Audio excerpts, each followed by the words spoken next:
เพราะว่าคอแหบอยู่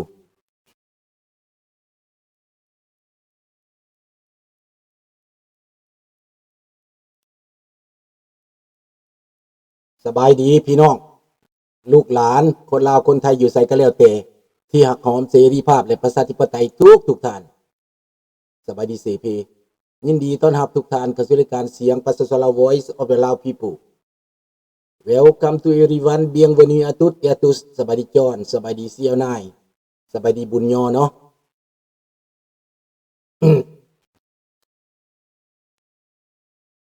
วันเกิดข้าพเจ้ามื้อนี้อยากได้หยังข้าพเจ้าอยากให้ระบอบเผด็จการนี้หมดไปจากโลกนี้เนาะอยากให้เผด็จการหมดไปจากโลกนี้อยากให้ทุกประเทศมีประชาธิปไตยมีเสรีภาพวันเกิดอยากได้อันนั้นบ่ได้อยากได้ของขวัญหยังอยากได้แต่ความอยู่ดีกินดีความอยู่เย็นเป็นสุขอยากให้ทุกประเทศมีสันติภาพมีความสงบสุขให้มีเสรีภาพและประชาธิปไตยเป็นความสุขของลุงอันนี้ความสุขแปลกประหลาดหมู่เด้อเข้ารายการในมื้อนี้ก็แม่นว่าผีฟิเดลคาสโตรเจ้าขอบใจเบิดทุกท่านเด้อที่อวยพรวันเกิดมาเด้อผีฟิเดลคาสโตรบ่สามารถคุมกลาหัวพวกเผด็จการในคิวบาได้สบายดีน้องละตะวอน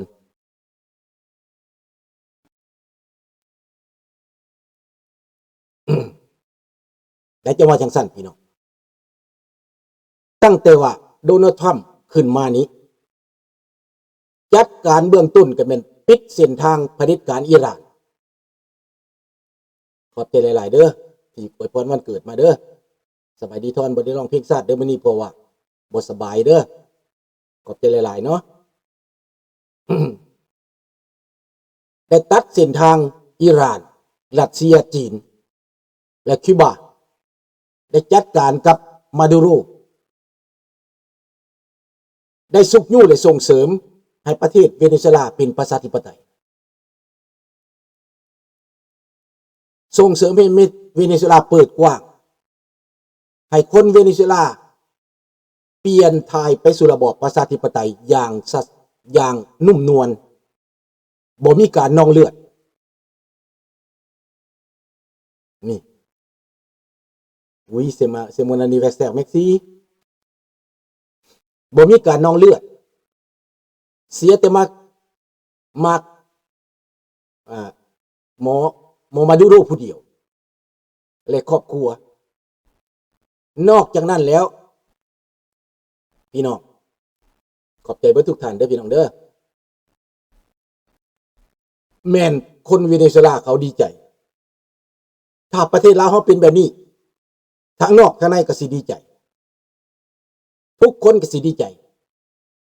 และประเทศเวเนซุเอลาสบายดีรอนนี่สบายดีเบิดทุกท่านเซตาเฟสอุซี่เกิดเดือนเดียวกันเนาะโมเมนต์วันเดียวกันนี่บ่นี่นะบอนเฟสเดอละดาวันเด้อบอนซังตีโปรสเปริตี้เด้ออยู่ดีมีแฮงแล้วบาดนี้พี่น้องคนเวเนซุเอลานั้นจะกลับคืนสู่แผ่นดินแม่ตัวเองที่แตกไป10 ล้านคนไปอยู่บนอื่นที่ไปจากอเมริกาไปจากจะกลับจากแคนาดาจะกลับจากอเมริกาจะกลับจากทุกประเทศกลับขึ้นไปพัฒนาบ้านตัวเอง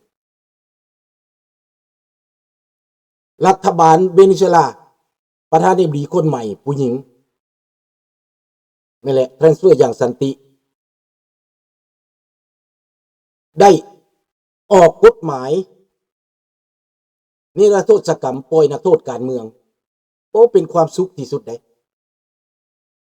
คนทั้งประเทศดีใจทั้งฝ่ายค้านและทั้งฝ่ายรัฐบาลหลังจากเอาบักมาดูโรไปแล้วบ่มีอุปสรรคใดๆจะมากีดขวางนี่อันนี้เป็นตัวอย่างนะพี่น้อง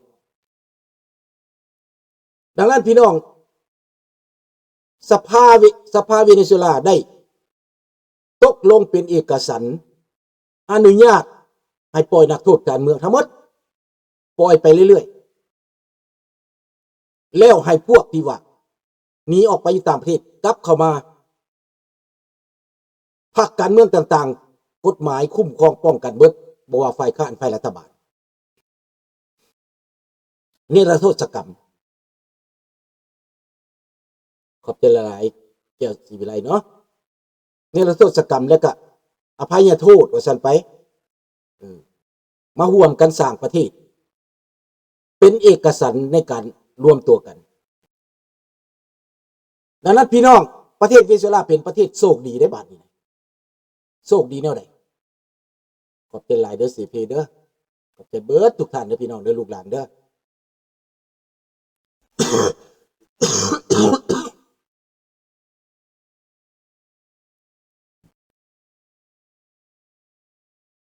เป็นประเทศตัวอย่างที่เปลี่ยนทายอำนาจไปสู่ความนุ่มนวลเปลี่ยนทายไปสู่ประชาธิปไตยอนุญาตให้บริษัทต่างประเทศต้นตอกระเมนอเมริกาเข้าไปบูรณะปั๊มน้ำมันหรือปุ่มน้ำมัน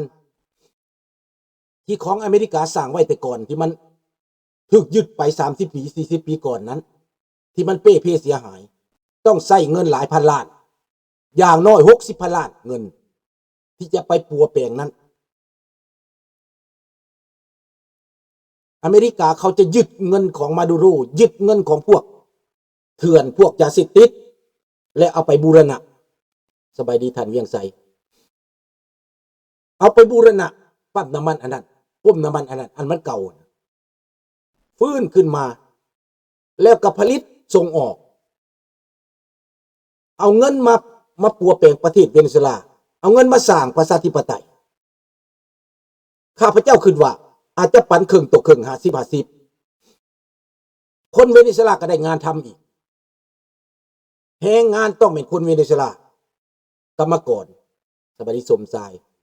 สบายดีเวียงไสเด้อนั่นประเทศเวเนซุเอลาจะมีงานทำเศรษฐกิจจะเดินดีถนนหนทางอาหารการกินจะบืดบ่อยาก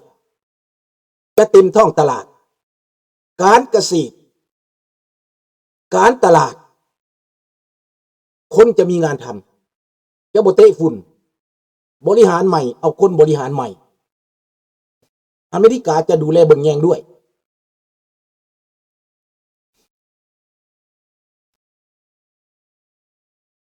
แม่นแล้วเขาก็เห็นกันแหละเห็นกันเบิดแล้วมีแต่ลาวนี่แหละตุ่มแต่จะอยู่บ่ดนดอกลุงบอกว่าบ่ดน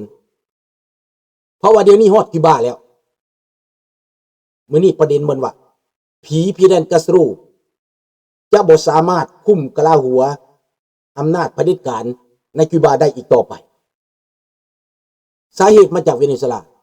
แต่ก่อนคิวบาอยู่ได้บ่มีหยังก็อยู่ได้น้ำมันเวเนซุเอลาให้มา70 ตัน70 ล้านตันบ่แม่น70,000 ตันต่อเดือนเม็กซิโกให้มาอีก 12,000 ตันต่อเดือนน้ำมันอิหร่านให้มาอีก7-8 ล้านตันต่อเดือน70,000 ตันต่อเดือนให้คิวบาให้ละซอยเรือล่าว่าซั่นไปมาบัดนี้อเมริกาออกข้อห้ามถ้าประเทศใดซอยเรือคิวบาอเมริกาขวางทางไว้เบิดตันทางไว้เบิดในทะเลแคริบเบียนนั้นผู้ใดจะเข้ามาคิวบาบ่ได้รัสเซียก็มาบ่ได้จีนก็มาบ่ได้เดี๋ยวนี้มีแต่รอท่าสิล่มซ่อมซอกสิเจรจากะเจสิยอมก็ยอมสิเป็นประชาธิปไตยก็เป็นเห็นบ่ล่ะเป้าหมายก็คือมาโกโรบิโอเป็นคนคิวบาแน่นอนการมาเป็นเจ้านายในอเมริกาถึงจะแม่นเป็นเสื้อสายอพยพก็ตามอพยพหนีตอนเป็นคอมมิวนิสต์แต่เดี๋ยวนี้ได้มาเป็นผู้ใหญ่มันก็อำนวยความสะดวกให้ได้เว้าหยังคนก็ฟังเฮ็ดหยังคนก็เชื่อดังนั้นคนลาวเฮาสิมานั่งนอนท่าประชาธิปไตยมานั่งนอนท่า นั่งนอนถ่าสันติภาพจะมาย่างเพื่อสันติภาพอันนั้นเขาห้องว่าย่างเพื่อสันติภาพนั้นไม่ย่างเกาะเอาเกียนไปกดงัวบ่แม่นข้าพเจ้าต้านคูบาได้บ่แม่นข้าพเจ้าต้านสันติภาพได้อันนั้นเอาเกียนไปงอนงัวเว้าเรื่องสันติภาพก่อนบ่ทันได้เฮ็ดมันเป็นการตัวมันเป็นการหลอกลวงมันเป็นการหลอกคนซื่อๆนั่นนะสันติภาพมันต้องแม่นได้ทุ่มเหือเทแหงมันต้องได้ต่อสู้อันนี้หมายความว่ามาระดมจิตคนให้คนยุดต่อสู้ให้คนยุดเรียกร้องให้อิ่มไปตามสำราญสันติภาพของลาวแดงมายั่วไอ้คนลาวทางนอกนี่นะหลงไหลไปนำสันติภาพอันนี้สันติภาพจอมปลอมของครูบาไม่อย่างครูบาน่ะดวงพระเนตรนี่นะดวงตาดวงพระเนตรนี่นะมิงศรีสุพรรณนี่นะออกกันได้สกิลมากบเกลื่อนความหลังกบเกลื่อนบทบาทที่บดีมาก่อนเพื่ออยากให้คนลาวนี่หลงกลอุบายไปนิมนต์พระมาจากบนอื่นแล้วก็มาเดินเพื่ออยากสร้างภาพให้ยับเข้าใกล้รัฐบาลให้ยับเข้าใกล้พวกเดโมแครตให้ยับเข้าใกล้เจ้าเมืองเจ้าแขวงเพื่อให้คนตัวเองที่มาแทรกซึมอยู่ในอเมริกานั้นมีบทบาท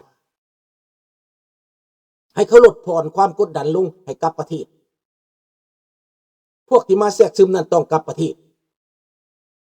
แล้วเขากระสิปลดสัญชาติเขาซีรีโวกสัญชาติคนที่มีปัญหาบ่แม่นซ้ำเติมกันเด้อบ่ได้ซ้ำเติมกันแต่ถ้าผู้ใดเฮ็ดมีปัญหาน่ะนะก็ต้องหาทนายความไว้ก่อนต้องต่อสู้ไว้ก่อนเพราะว่าเจ้าสั่งปัญหามาดิเห็นบ่ผิดก็ต้องได้รับกฎหมาย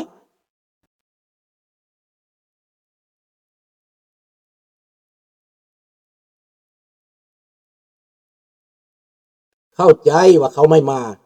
ถึงเขาไม่มาเขาก็ส่งคนไปคนที่ไม่อยากเป็นก็มีถ้าเขาไปเป็นประธานาธิบดีคิวบาได้ล่ะแล้วอเมริกากับคิวบาค้าขายกันแบบสบายขี่เรือบ่พอเท่าใดชั่วโมงก็ฮอดการท่องเที่ยวการค้าธุรกิจทุ่มเข้าไปคิวบามันสิบ่เจริญว่ะฮู้อยู่ว่าอยู่แคนาดามันดีฮู้อยู่ว่าอเมริกามันดีแต่ถ้าว่าบ้านเมืองมันเป็นประชาธิปไตยลุงก็กลับบ้านคือกันเด้มาโกรูบิโอก็คือกันถึงเขาบ่ไปเขาก็ต้องส่งคนไปเห็นบ่ล่ะเพราะเขาอยากให้บ้านเขาเปลี่ยนแปลงดิ